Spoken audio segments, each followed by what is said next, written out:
Bonjour, Eric Gibaud, ericgibaud.com et aujourd'hui je vais te raconter mes 5 trucs photographiques pour le mois d'avril 2021. Allez, c'est parti. Alors les 5 trucs au conseil de ce mois-ci, ça va être centré sur les optiques, c'est-à-dire objectifs ou ce qui va avec les objectifs, filtres et trucs comme ça. Enfin ce qu'on met devant notre boîtier, voilà, à part une personne mais sur le boîtier mais devant le boîtier, voilà.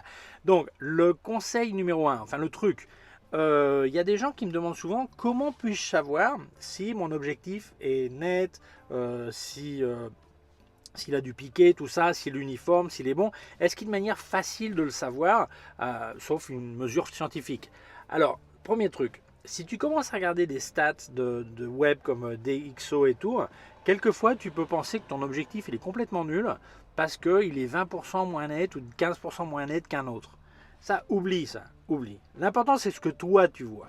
Parce qu'un truc, c'est la mesure scientifique qui, effectivement, peut dire qu'un objectif est 15% plus net ou 15% plus ceci. Et un autre, ce que tu vois réellement. Ce qui compte, c'est ce que tu vois. C'est-à-dire que si ce que tu vois pas le défaut, entre guillemets, ou tu vois pas qu'un est moins bon que l'autre, peu importe. L'important, c'est ce que tu vois. Ok? Alors, une manière facile de faire une mesure ou une étude de ton objectif. Tu prends un journal, alors double page centrale, tu le colles contre un mur, alors scotch dans chaque coin. Tu vas mettre ton appareil photo sur un trépied et tu vas t'assurer que, alors tu prends une page avec, c'est pas des photos mais du texte, hein, pratiquement que du texte. Okay, tu vas mettre ton appareil photo au centre, en hauteur au centre sur le trépied et que le capteur soit bien parallèle à ta feuille de papier bien sûr et à la hauteur du centre. Donc objectif perpendiculaire, capteur parallèle. Voilà. Et là, tu vas faire des photos à chaque diaphragme pour voir comment évolue ton objectif. Non, alors, si on va parler d'abord d'une focale fixe. Alors, une focale fixe, par exemple, qui commence à 2.8, eh bien, simplement, tu vas faire une photo à 2.8. Alors, il faut que tu travailles en manuel, c'est important, pour que les ISO ne soient pas automatiques et ne commencent pas à faire des leurres. Ok, donc, tu vas mettre en manuel et tu vas jouer simplement avec la vitesse. Ok, donc, tu mets ton appareil photo sur ton trépied. Tu commences par exemple à 2.8 si ton objectif commence à 2.8. S'il commence à 1.8, bah 1.8. Et tu vas faire les diaphragmes entiers. Alors, comme tu vas faire ta série de photos, première photo, tu mets ta main devant pour faire une photo de ta main. Comme ça, tu sais où commence ta série. Donc, si tu fais plusieurs essais, tu sais que chaque série, quand tu vois ta main, quand tu vois toutes tes petites photos, les vignettes, tu sais où ça démarre. Les miniatures, tu sais où ça démarre. Ok, donc, tu fais ta main. Après, tu mets par exemple à 1.8. Première photo à 1.8. Deuxième photo à 2.0, c'est immédiatement, mais pour avoir les entiers. Ok, après 2.8, F4, 5, 6, 8, 11, 16, 22, et ainsi de suite. Ce que te permet ton objectif. Ok, et alors, l'important, c'est que l'appareil photo ne bouge pas. Comme tu vas changer, tu vas descendre les vitesses au fur et à mesure que tu vas fermer le diaphragme, et tu vas avoir des vitesses de plus en plus basses, donc c'est important de ne pas toucher l'appareil. Donc je te conseille de mettre le retardateur sur 2 secondes ou 10 secondes, comme tu veux, ce que te permet ton appareil, ou déclencher à travers une application de smartphone, ou si tu as un câble déclencheur pour ton appareil photo. Mais enfin, l'important, c'est qu'au moment où tu fais la photo, l'appareil ne bouge pas, parce que sinon ça va te fausser les résultats. Alors ça, c'est pour une focale fixe, tu vas faire à chaque truc. Dans le cas où tu fais ça avec un zoom, eh bien, tu vas faire la même chose, mais sur plusieurs focales. Par exemple, tu as un 24-70, eh bien, tu vas faire ça à 24 mm, par exemple, à 35, à 50 et à 70, par exemple. Tu as un 70-200, ben, tu vas le faire à 70, à 100, 150 et 200, par exemple, tu vois, pour avoir une petite idée. C'est important que le point de mise au point soit toujours au même endroit. Donc s'il faut, tu fais une mise au point manuel, ou si tu as un mirrorless, tu fais une loupe pour bien voir exactement où se fait la mise au point, mais fais bien gaffe à ce que la mise au point soit toujours au même endroit. Quand tu as fini ta série de photos, eh bien, tu ouvres tes photos sur le Lightroom ou sous Photoshop, et l'important, c'est que tu regardes la photo à 100%. Pas à 200, pas à 300, pas à 500%, à 100%. Et là, tu vas regarder le centre, les bords, les coins, et tu vas comparer. Tu vas te rendre compte que plus le diaphragme est ouvert, plus tu as des possibilités que ton centre soit vraiment net et le bord soit pas complètement net. Okay, et au fur et à mesure que tu vas fermer le diaphragme, tu vas te rendre compte que la netteté va être plus uniforme. Alors ça, tu vas t'en rendre compte. Après, tu vas aussi te rendre compte que, alors normalement, en fermant 2 diaphragmes entiers, tu vas voir que la netteté est à peu près uniforme. Normalement, hein, ça dépend de la qualité de l'objectif. Après, tu vas te rendre compte aussi, quand tu vas vraiment vers le haut, les lettres, elles commencent à être un petit peu brouillon, tu vois. Ça, c'est la diffraction qui rentre. Donc, tu repères de la netteté.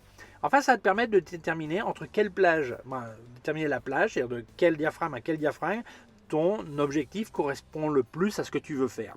Alors, si à pleine ouverture, tu as les bords qui sont vraiment mous et le centre qui est net, c'est habituel, c'est pas forcément un défaut de ton appareil photo, de ton objectif, mais surtout, c'est pas forcément un problème pour toi. C'est-à-dire que peut-être que tu fais du portrait, par exemple, et de toute façon, cette partie des bords serait dans le flou du fond parce que tu fais un flou maximum, donc ça ne va pas forcément te déranger. Par contre, si tu fais du paysage, ben, ça peut être un problème parce que les bords vont pas être nets.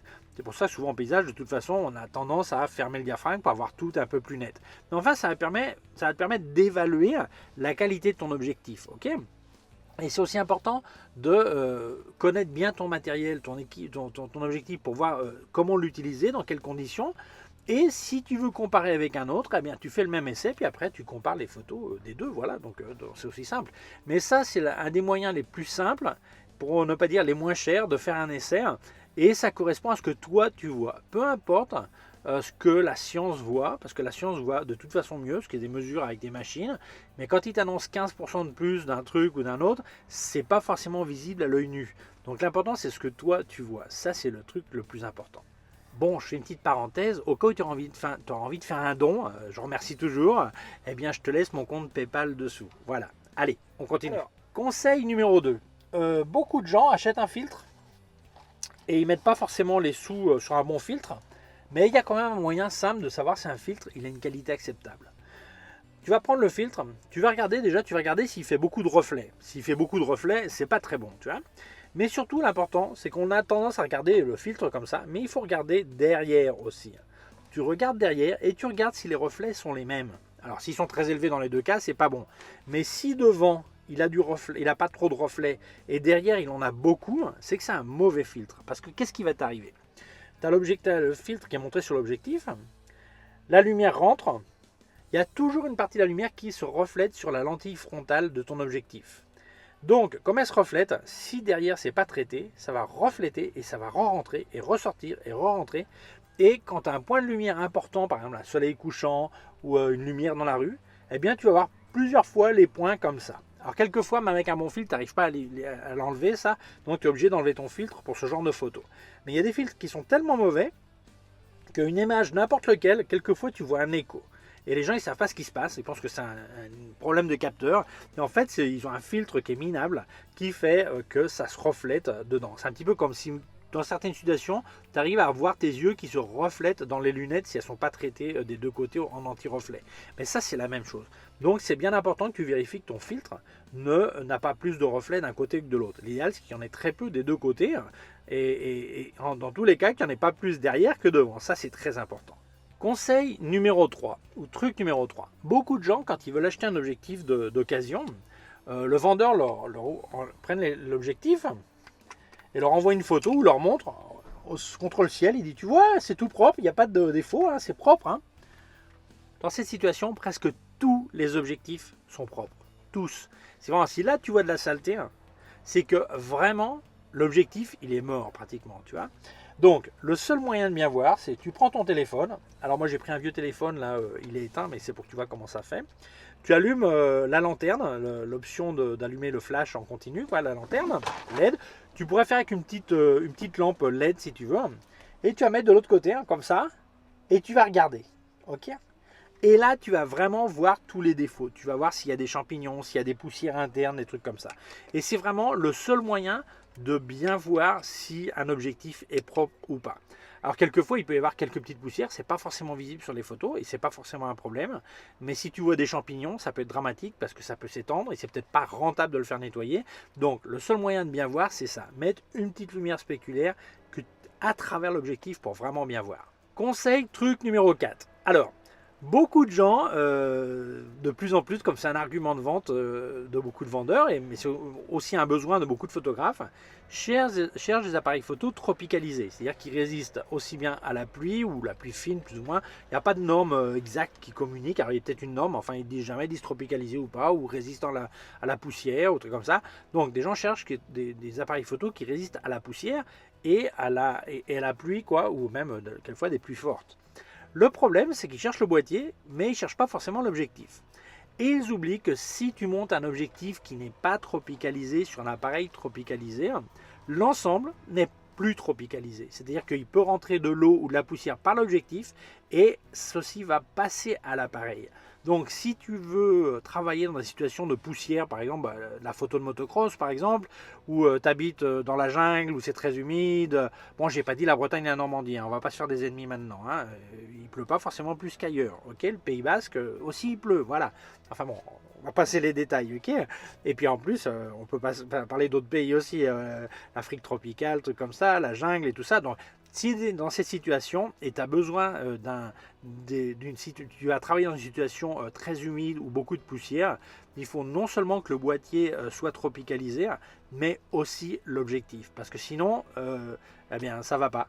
Ça va quand même passer poussière et flotte. Voilà. Conseil numéro 5. Eh bien, ça, c'est un parasol. Je le mets. Hop. Tout objectif devrait toujours avoir un parasol. Et je ne parle même pas de protection en cas de chute. Je parle simplement que tu ne sais jamais quand il va y avoir une lumière sur le côté, un éclairage sur le côté, un reflet sur le côté, qui va faire que quelquefois tu vois un flair, donc tu te rends compte qu'il y a un problème, tu mets ta main, mais quelquefois tu t'en rends pas compte parce que simplement, tu n'as pas un flair qui est net, mais tu as une perte de contraste, donc perte de netteté, parce que simplement tu as une situation un peu plus blanche, laiteuse, tu vois, et ta photo elle perd du punch, simplement parce que tu as une lumière parasite sur le côté. Donc un parasol, c'est en intérieur, en extérieur, qu'il pleuve, qu'il vente, qu'il fasse du soleil, peu importe. Toujours mettre un parasol.